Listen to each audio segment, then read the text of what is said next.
The problem statement is a bit deeper, and the root issue is located at the core of why do we need to hire this talent? Hey there, I'm Krista Vance, entrepreneur and operations leader. And I'm Matt Vance, tech founder and author of The Review Cycle. This is The Culture Prophet. We explore how strong workplace culture drives retention, reputation, and real business performance. We talk with HR leaders, executives, and founders building people-first companies that actually win. Production of The Culture Prophet is sponsored by Mobram, the original employer reputation platform. Mobram helps employers take control of how their company shows up in AI search and on review platforms like Glassdoor and Indeed, turning employee feedback into stronger reputation, better hiring, and healthier culture. Learn more at mobram.com. All right, welcome everyone. Today we are sitting down with a problem solver who knows exactly what it takes to build a thriving organizational culture. Since moving on from a major chapter at Caterpillar, she has been helping companies look past quick fixes to solve real underlying issues holding teams back. So Morgan, welcome and thanks for joining us today. Thanks for having me. I'm so excited to be here. Yeah, we're really excited for the conversation. And before we dive into it, Morgan Smith is a strategic marketing leader, professional dot connector, and passionate horsewoman splitting her time between Los Angeles and Milwaukee, Wisconsin. For over a decade, she's been creating experiences that connect people, ideas, and opportunities. Morgan is a journey designer, seeing the big picture, charting the path forward, and bringing others along. She helps Fortune 500 companies attract top talent through strategic marketing because great organizations are built by great people. And you can say that from your experience at Caterpillar, and so cool that you're now doing this on your own. So tell us a little bit about yourself. Yeah, I think that was a great intro. But I love doing this work. I've been building teams in the employment brand and recruitment marketing space for over a decade, like you mentioned. Back when it was, new to the block and no one really knew what employment brand and recruitment marketing was. Right. Now it's become so nuanced and there's so many different niche areas that you can really find yourself in. So it's exciting to see this part of the work really grow. And I love, now in 2026, we're really connecting it, like as your podcast focuses on the culture. It's not just bringing new talent in, but it's retaining talent and making sure that our good talent stays within the organizations that we work for. But yeah, I just recently departed Caterpillar. I was there for 5 years, building the employment brand function there and managing their marketing. But I'm excited to be, supporting other teams from a freelance perspective, also looking for new opportunities. So just open to the next step. Yeah, that's great. And I'm really curious about the horsewoman. Yeah. Tell us a little bit about that. That's not You must something... be patient holding all those horses. Holding your horses. True. Patience is the number one ingredient to working with horses. And not to, do a whole LinkedIn post, but it really does translate in how we build relationships at work and in our personal lives. When you're working with an animal as big as a horse, you have to be so patient and really truly listen to them. And we don't have a common language. So really taking the time to understand how you're communicating in your body and in your energy, and then reading that through the horse has been really interesting journey for me. I practice natural horsemanship, so it really focuses on the psychology of the horse and understanding what motivates and encourages horses rather than a traditional mindset, which might be a little bit more, you do as I say, this is what we're doing. It gives the horse a say. So it's been really fun, and I hope to get my own horse soon. So have you been able to do the horsemanship in LA, or is that more of a Wisconsin hobby? I have been doing it in LA, and I've been working and training other people with their horses. Wow. So, that's a whole other kind of business that we can discuss. But yeah, I have been leasing and riding horses out in LA my entire life here, and I rode when I was in Wisconsin. And in the last 2 years, I started helping people understand how to better connect with their horses through the natural horsemanship, and specifically through the psychology and understanding. So in Topanga, California, Los Angeles area, Malibu, I've been going out to see people and their horses and help them understand how to speak horse and read horse. Yeah, connect with their animal, right? Yeah, it sounds like there's lots of lessons that can be derived from that. So many. Tell us more about now what you're doing with the freelance work and what your offering is. Yeah, so this is a really new space for me. I have supported massive companies in the employment, brand, and recruitment marketing space for so long. And I'm excited to offer that as a freelance, option to all different kinds of clients anywhere. And so I built a site, a portfolio. I have some options based on what I know teams really struggle with and how they struggle to support the internal structures and solve those problems. I built different toolkits and solutions to help clients do that. So I'm also open to full-time W-2 work, but I'm excited to kind of expand the horizon and work with all different kinds of companies and better understand their problems and needs and help them solve those. That's awesome. And honestly, I think it is, as you mentioned, it can be nuanced, and there's a lot to employer brand, especially now compared to years ago, as it was kind of an emerging discipline. But I'm curious if you can talk to us a little bit about kind of what you've seen. You're experienced in this space. What are some of those quick fixes that maybe an executive leader wants to address, but maybe it's actually just a symptom of something deeper that you need to address as a root issue? So what are some of those symptoms that you see, and what's the root that you really need to be working on? It's a great question, and it's something that I see about 90% of the time when a team comes with a specific need. Typically when I'm asking questions to seek to understand the problem, the top of the funnel problem that's brought to me is often something like, we need to hire 100 so-and-so, fill in the blank. And we're behind. We needed to hire these people last week. We need to do marketing ASAP to get these people in the door. So it's all different variations of that kind of problem statement. And what I try to help teams understand and uncover is that's actually not the true problem statement. The problem statement is a bit deeper, and the issue is located at the core of why do we need to hire this talent? It can be as simple as it's a new product that we're building, or a new location, or a new line. But oftentimes I find that the challenges are deeper rooted within the culture. So, it's oftentimes maybe an attrition issue, a management issue, maybe a lack of talent in the area that has the skill set. So there's a gap.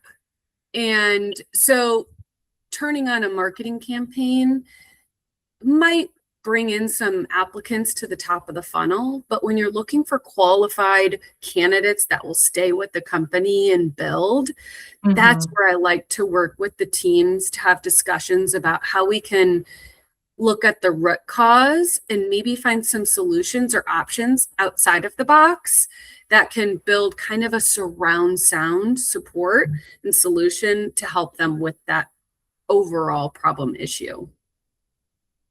Yeah, I can definitely tell you are a problem solver. And I think that is a skill that a lot of people lack in and of itself. And so as much as you want to help these companies, with their emergency franticness, taking that long-term approach and fixing processes to, make it so that emergency mode never even happens. Mm-hmm. Yeah. And, diving a little deeper, kind of being a doctor almost to diagnose what's going on. If you identify it's more of an attrition issue or a lacking talent pool, like you're going to address those dramatically differently based on how you help fill those roles and get people engaged and fill them with the right people that are most likely to be aligned with the actual experience they're going to have.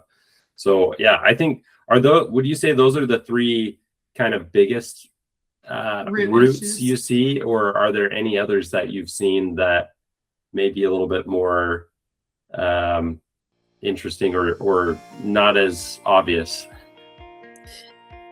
Quick pause to thank today's sponsor, Mobrim. Is managing all your employee reviews on multiple platforms a headache? Mobrim gives HR leaders a centralized review inbox where you can see every employee review across platforms like Glassdoor, Indeed, and more in one place. You can even respond faster with AI-generated replies trained specifically for employer reputation management.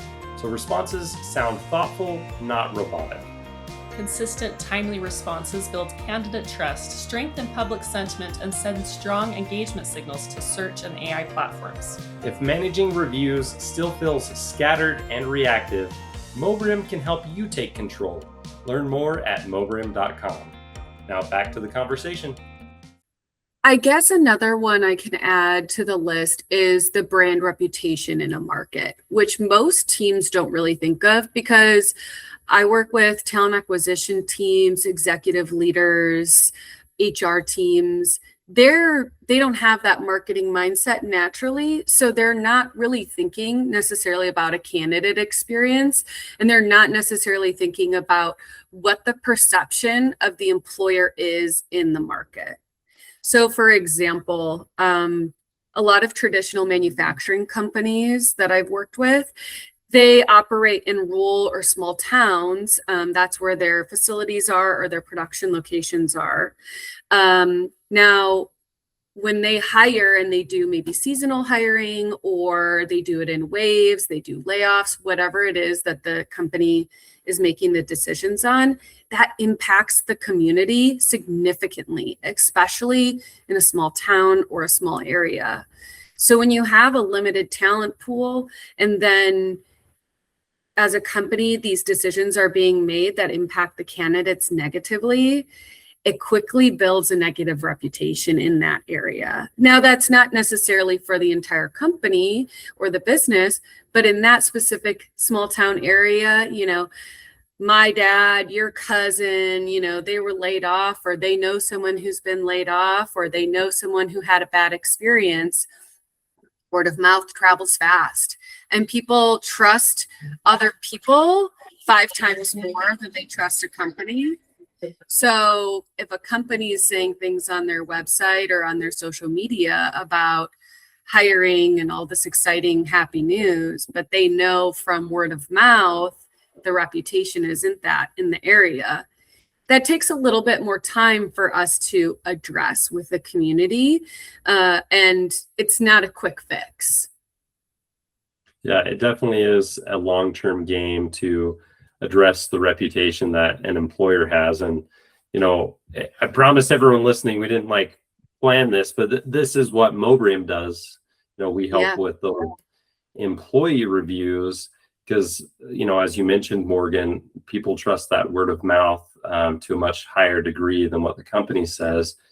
And, those reviews are the sum voice of all of those friends, family, neighbors, coworkers, colleagues, and it's given an aggregate score with that star rating. And so we've seen on our side that it's hugely impactful and has a direct correlation with volume of applicants, the quality of applicants, and even the voluntary turnover just from like say your Glassdoor star rating, because your Yeah. current employees see that too and make a comparison of where they could be elsewhere.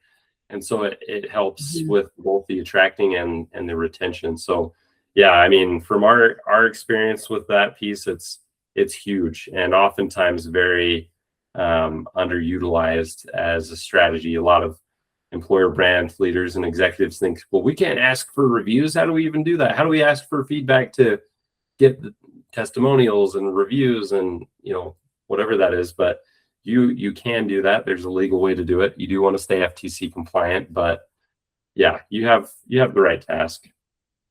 Yeah, and I will add, like you mentioned earlier, having a root issue of, you know, wanting people to just apply for a job, right? That's not the root issue.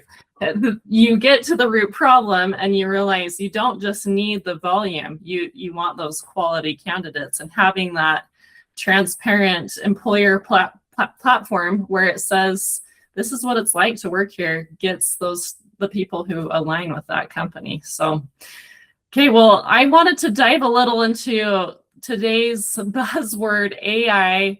You know, there's a lot of hype around this and a lot of controversy. So in your opinion, what role does AI have in the employer branding space? And is there a way it can contribute to solving these root problems that we've talked about? I think it's a really great segue because we were just talking about reputation, right? And one of the biggest, I mean, AI is a pretty broad term, and it can have a lot of different impacts to the employer brand and recruitment marketing space.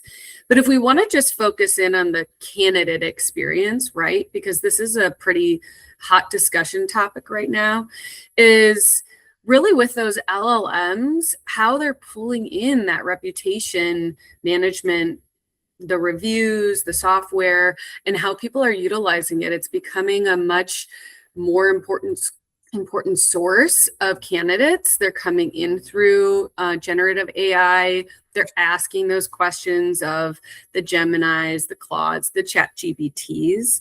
And it's really interesting because at this point in time, I mean, we're really early into how this is developing as a candidate attraction tool, but it's organic, right?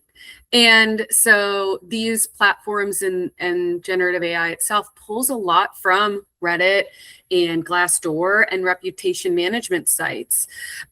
What those reviews are saying from candidates, it's also pulling from websites, career websites, but, you know, employers don't always have the influence and specifically the paid influence over these reputation management platforms. So it does give the candidate a real, true, honest look inside the company because these are real reviews from people. So I think it's interesting. And I was on a sales call the other day where now ChatGPT is allowing companies to pay to play in that space. And we're going to see more of that. And I'm interested to see how it plays out and how authentic it's going to look and feel for candidates, right? I think candidates are pretty smart and they'll start to soon see, okay, if it's looking a bit polished, it's not giving them the answers that they're looking for in terms of the inside information. So it's definitely an evolution, and I wonder how you guys are seeing it within that like reputation management space as well. Yeah, honestly, we have seen it be directly impactful. You know, if someone's going to their favorite AI and they're saying, what are people saying about this company, or what's it like to work at this company? It's referencing reviews substantially. That's like a high reference content lane that these generative AI models have. And we've seen it's both customer reviews and employee reviews. So if you've got a job seeker or a potential customer searching, they're highly likely to see overlap from both of those types of review sets to get both perspectives. So if people hate your product or hate your service, that actually may derail a job seeker because they see a lot of the negativity, or vice versa. You may have a customer who wants to do business with you, and if it's a larger purchase, they're more likely to do more research, right? You're not searching for paper plates, but if you're buying a car or an appliance, you're willing to do more research. And that customer may be derailed because they see negative employee reviews. And so you have this kind of cross searching that we see.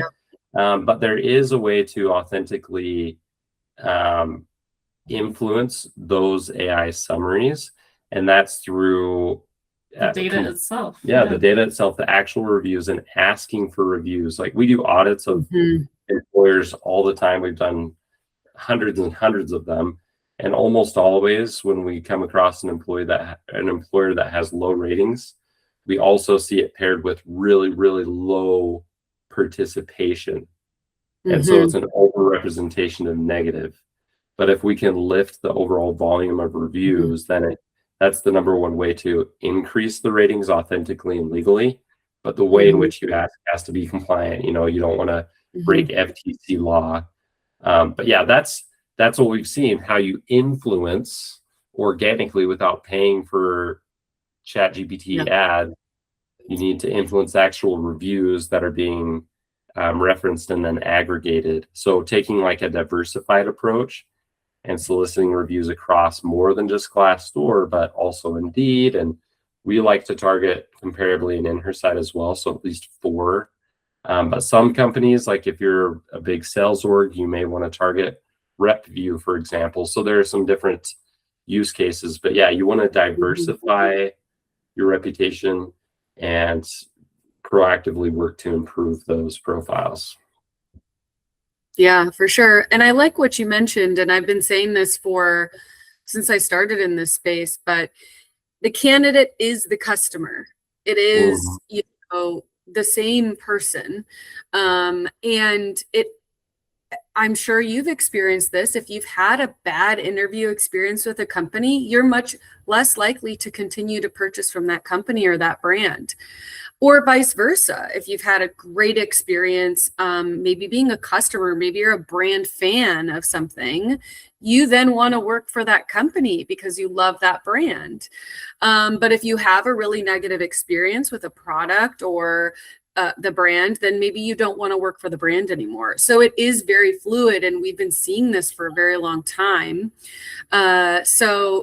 The candidate experience really matters. And I think that's what AI is really bringing to light. You can say whatever you want on your social media platforms. You can run social advocacy programs internally to get people to say things online.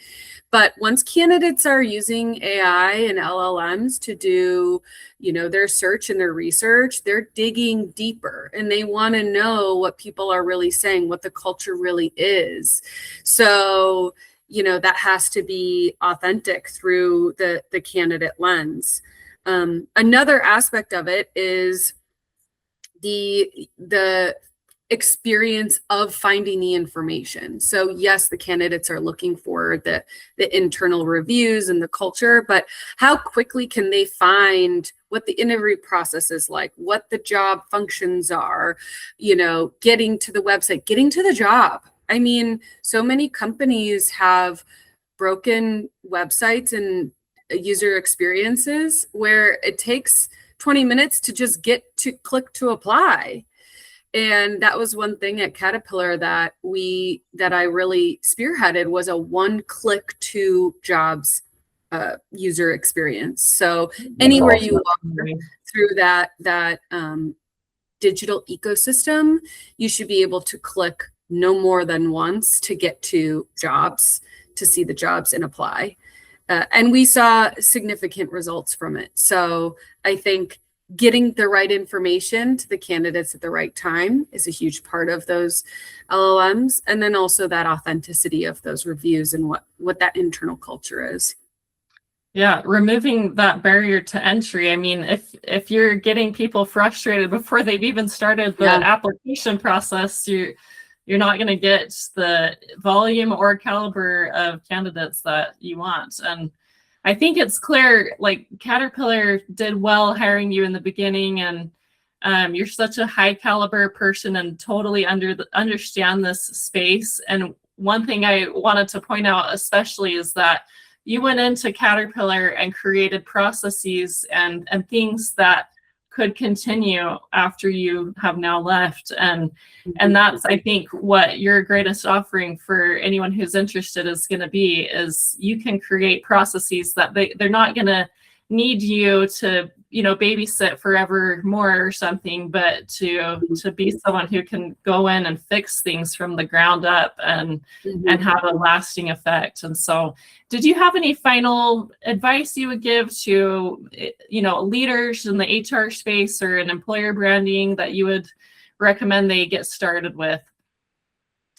I love the idea of starting with a candidate journey audit. This is what I've done for clients and for companies that I've worked for, and putting yourself in the candidate's position, even if you haven't been in a while, or you're exec and you've been in your position leading an organization for a while, put yourself in that intern's shoes, or maybe a shop floor person's shoes. Where would they start their search? What does that look like for the company that you work for? Where are things broken along the way that maybe people would get disengaged? It's a really eye-opening experience for leaders and for teams. And it's a good reminder of like, okay, how is everything working today for us? Just to see, you'll find a lot of low-hanging fruit where you can start to, oh, this link is broken, or there's a misspelling here. Those are some little things that you can start, and then ultimately you can start to chip away at making that a much better experience overall, and looking at it like 360. So if someone out of home, for example, is really big right now, and it's a type of marketing that goes beyond digital, right? So what is someone's experience like if they see a billboard first that an employer is hiring, or they get a pizza box, or they hear a radio ad? What does that experience look like, and how do we infiltrate that, make it more experiential, more exciting, really going straight to the customer or candidate where they're at, and pulling them into our process and wanting them to work for the company. So I think that's a really great piece that most people don't think of where to start, and it can uncover a lot of quick and easy fixes. Yeah. I thought, yeah. Audits are critically important, and we believe in the same thing with your reputation. So yeah, totally agree. That's a great place to start. And it's interesting that we started a majority of this conversation talking about horses, because I'm going to end with that as well, because I think holding your horses, having patience to hold on for a second, take a step back before you just try to fix what you think is the problem, and say, what's the problem really, and how can we do a long-term fix that's going to drive more that top of funnel, or maybe it's going to just help our presence online be more authentic, but things that are going to fix that long-term solution. So hold your horses, people. And hold your horses. Yeah, exactly.